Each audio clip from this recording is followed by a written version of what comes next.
17 जुलाई 2026 की सुबह लगभग 6 बजे का समय था। उत्तर प्रदेश के मेरठ जिले के हस्तिनापुर क्षेत्र की शकुंतला कॉलोनी में रहने वाली लगभग 30 से 31 वर्षीय दामिनी रोज की तरह सुबह उठती है। वे सीधे रसोई में गई और अपने पति के लिए चाय बनाई। चाय लेकर वे कमरे में पहुंची और पति को जगाने लगती है।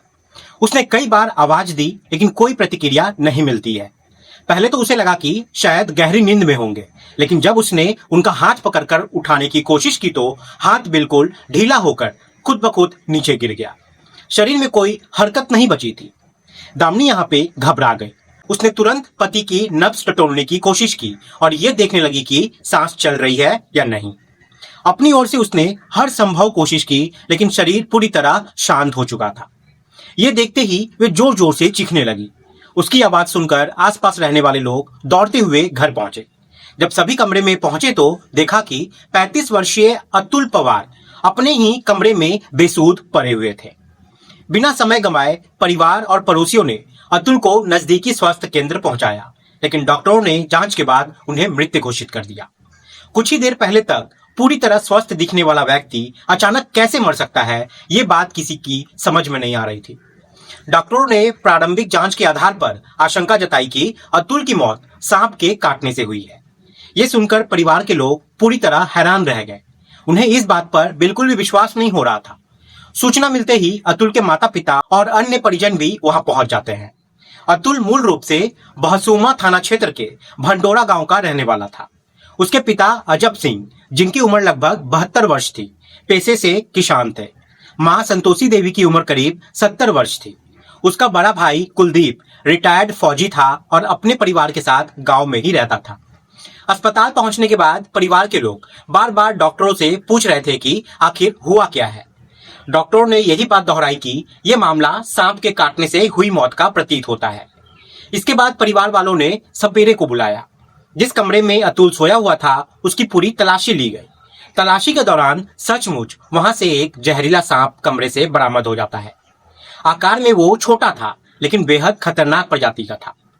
जांच में यह भी सामने आया कि सांप ने अतुल को एक नहीं बल्कि 2 जगह काटा था।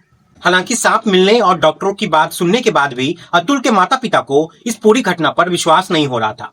उन्होंने साफ कह दिया कि जब तक पोस्टमार्टम रिपोर्ट नहीं आ जाती वे इसे साधारण हादसा मानने के लिए तैयार ही नहीं है। उनकी जिद के बाद पुलिस मौके पर पहुंची, शव को कब्जे में लेकर पोस्टमार्टम के लिए भेज दिया। पोस्टमार्टम रिपोर्ट में भी मौत का कारण सांप के काटने से शरीर में फैले जहर को ही बताया गया। रिपोर्ट आने के बाद जब अंतिम संस्कार की तैयारी शुरू हुई, तब एक बार फिर अतुल के माता पिता सामने आ गए। उन्होंने साफ शब्दों में कहा कि जब तक पुलिस उनके सवालों का संतोषजनक जवाब नहीं देगी, तब तक उनके बेटे की चिता नहीं जलेगी। स्थिति को गंभीर देखते हुए स्थानीय पुलिस के साथ सर्किल ऑफिसर भी मौके पर पहुंचते हैं।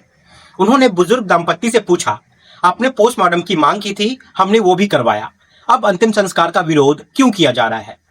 इस पर अजब सिंह और संतोषी देवी ने कहा, हमें पूरा शक है कि हमारे बेटे की मौत किसी हादसे से नहीं हुई, बल्कि उसकी हत्या की गई है। पुलिस अधिकारी ये सुनकर हैरान रह गए। उन्होंने पूछा, आप ऐसा कैसे कह सकते हैं? इस पर बुजुर्ग पिता ने जवाब दिया, आजकल लगातार ऐसी खबरें सामने आ रही है कि पत्नियां अपने पतियों की हत्या कर रही है। हमें शक है कि हमारी बहू ने भी हमारे बेटे की हत्या की है। उनकी ये बात सुनकर वहां मौजूद लोगों को विश्वास नहीं हो रहा था। किसी को समझ नहीं आ रहा था कि एक पत्नी आखिर अपने ही पति की हत्या क्यों करेगी। लेकिन अतुल के माता पिता अपने शक पर अडिग रहे। उनकी लगातार जिद के कारण पुलिस को इस मामले की गहराई से जांच शुरू करनी पड़ी। उसी दौरान दामिनी भी वहां पे मौजूद थी। पुलिस ने उससे सामान्य तरीके से पूछताछ शुरू की। उसने बताया कि रात में उसे बहुत गर्मी लग रही थी, इसलिए वे अपने बेटे को लेकर दूसरे कमरे में जाकर सो गई थी, जबकि अतुल उसी कमरे में अकेले सो रहा था। उसके अनुसार रात के दौरान किसी समय सांप कमरे में घुस गया होगा और उसने अतुल को काट लिया होगा। पहली नजर में पुलिस को उसकी बात सामान्य लगी और मामला एक हादसे जैसा ही प्रतीत हुआ। लेकिन तभी जांच के दौरान पुलिस की नजर दामिनी के मोबाइल फोन पर गई। मोबाइल को फॉरेंसिक और सर्विलेंस टीम ने अपने कब्जे में लेकर जांच शुरू की। फोन की जांच करते समय एक ऐसी चीज सामने आई जिसने पूरे मामले की दिशा बदल दी। व्हाट्सएप पर एक फोटो मिला जिसमें एक बोतल के अंदर बंद जहरीले सांप दिखाई दे रहे थे। पुलिस ने जब उस तस्वीर को ध्यान से देखा और उसकी तुलना उस सांप से की जिसे सपेरे ने घर से पकड़ा था, तो दोनों एक जैसे ही निकले। यहीं से पुलिस का शक गहरा गया और उन्हें महसूस हुआ कि बुजुर्ग दंपत्ति की आशंका शायद बेबुनियाद नहीं है। व्हाट्सएप पर मिले उस फोटो ने पुलिस का शक काफी हद तक पुख्ता कर दिया। इसके बाद जांच को और गहराई से आगे बढ़ाया गया। पुलिस ने दामिनी का मोबाइल नंबर सर्वेलेंस पे लगाया और उसकी कॉल डिटेल रिकॉर्ड निकलवाई। जांच में जो जानकारी सामने आई उसने पूरे मामले की तस्वीर ही बदल दी। पता चला कि दामिनी और एक युवक के बीच लगातार लंबी लंबी बातचीत होती थी। ये युवक उसी स्कूल में ड्राइवर के रूप में काम करता था जिसे दामिनी और उसके पति अतुल मिलकर चलाते थे।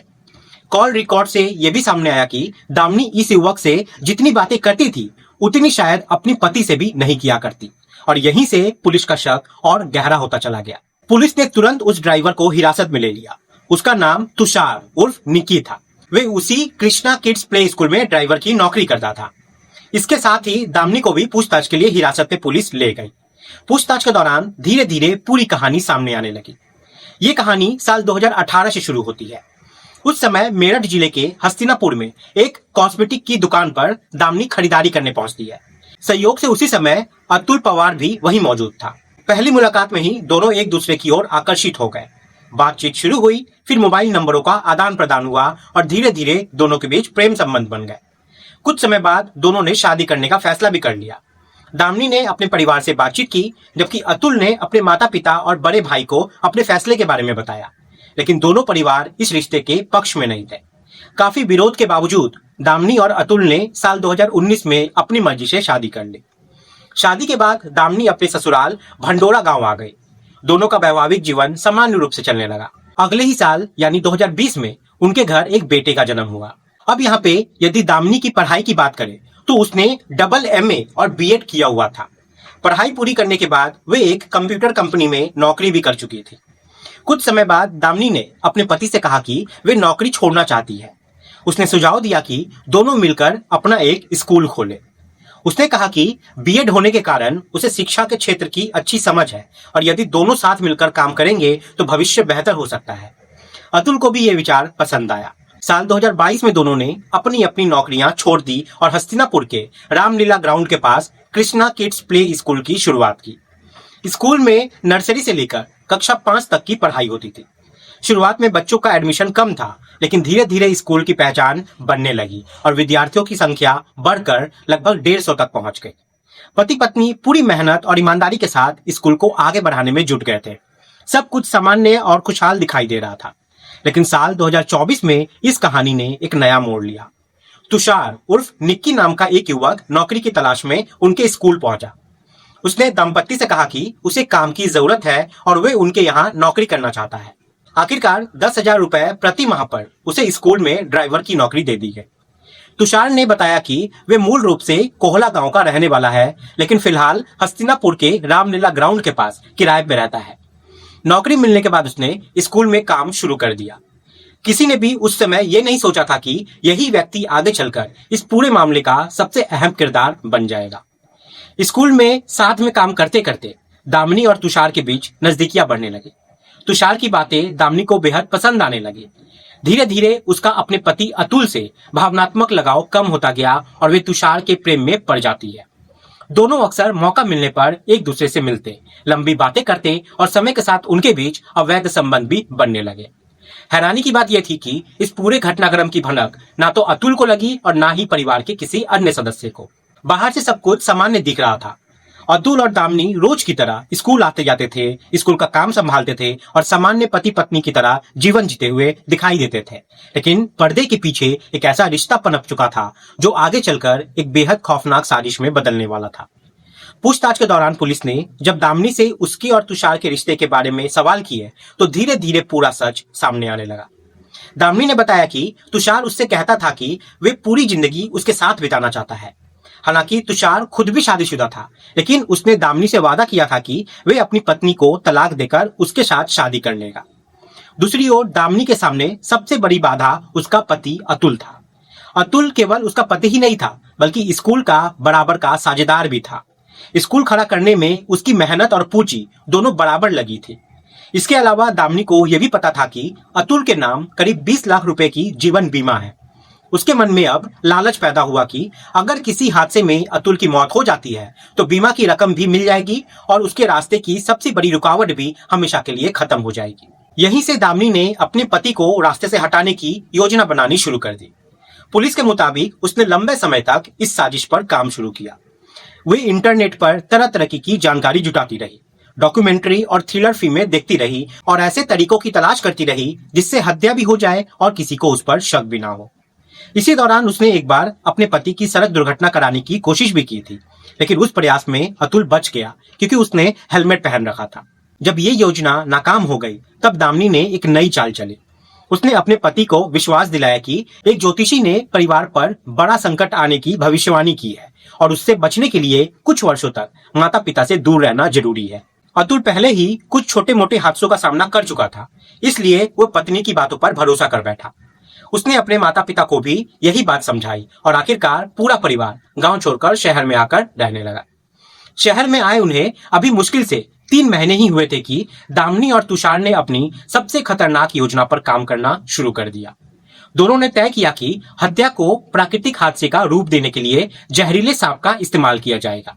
इसी योजना के तहत तुषार ने 2 सपेरों से संपर्क किया जिनके नाम उदय और सोनू बताए गए। दोनों पेशे से सांप पकड़ने और सांप के काटे हुए लोगों का इलाज करने का काम करते थे। पुलिस के अनुसार तुषार ने उन दोनों से जहरीले सांपों की व्यवस्था करने की बात कही।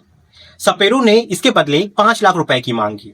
सौदा तय होने के बाद उन्हें एडवांस के तौर पर 15,000 रुपए भी दे दिए गए। इसके बाद 16 जुलाई 2026 की रात को पूरी साजिश को अंजाम देने की तैयारी शुरू हो गई। जांच में यह भी सामने आया कि दामिनी अक्सर अपने पति को रात में नींद की गोलियां देती थी। उसका उद्देश्य यह था कि अतुल गहरी नींद में सो जाए और उसे किसी भी गतिविधि का पता न चल सके। पुलिस का दावा है कि 16 जुलाई की रात उसने दूध में मिलाकर लगभग 10 से 12 नींद की गोलियां अतुल को दे दी थी। गोलियों का असर होते ही अतुल गहरी बेहोशी जैसी नींद में चला जाता है। इसके बाद तुषार ने सपेरों को घर बुलाया। घर आने से पहले दामिनी ने यह भी पूछा कि सांप पूरी तरह जहरीला है या नहीं है। जवाब में सपेरों ने उसे व्हाट्सएप पर उसी सांप की तस्वीर भेजी और भरोसा दिलाया कि भले ही उसका आकार जो है वो छोटा है, लेकिन इसका जहर बेहद खतरनाक है। देर रात सपेरा उस जहरीले सांप को लेकर घर पहुंचता है। पुलिस के अनुसार उन्होंने सांप को अतुल के बिस्तर पर छोड़ दिया और ऊपर से कंबल डाल दिया ताकि वे बाहर ना निकल सके। अतुल पहले से ही नींद की गोलियों के असर में था, इसलिए उसे किसी बात का एहसास नहीं हुआ। कुछ ही देर बाद सांप ने उसे 2 बार डस लिया। जहरीले जहर और गहरी बेहोशी के कारण अतुल अपनी जान नहीं बचा सका और रात में ही उसकी मौत हो गई। सुबह जब दामिनी ने शोर मचाया तो पहली नजर में पूरा मामला एक दुर्भाग्यपूर्ण हादसा लगा। घर से जहरीले सांप भी बरामद हो गए, इसलिए हर किसी को यही लगा कि अतुल की मौत सांप के काटने से हुई है। लेकिन उसके माता पिता शुरू से ही इसे हादसा मानने को तैयार ही नहीं थे। उन्हें लगातार ये एहसास हो रहा था कि उनके बेटे की मौत के पीछे कोई गहरी साजिश छिपी हुई है। आखिरकार पुलिस ने जब सर्वेलेंस, फॉरेंसिक जांच, call detail record, WhatsApp chat, mobile से मिले सबूत और अन्य तकनीकी साक्ष्यों को एक एक कर जोड़ना शुरू किया तो पूरी साजिश का पर्दाफाश हो गया। जांच में यह भी स्पष्ट हो गया कि यह कोई प्राकृतिक हादसा नहीं बल्कि पहले से रची हुई एक सोची समझी हत्या थी। इसके बाद पुलिस ने दामिनी, उसके प्रेमी तुषार और इस साजिश में शामिल अन्य आरोपियों को भी गिरफ्तार कर जेल भेज दिया।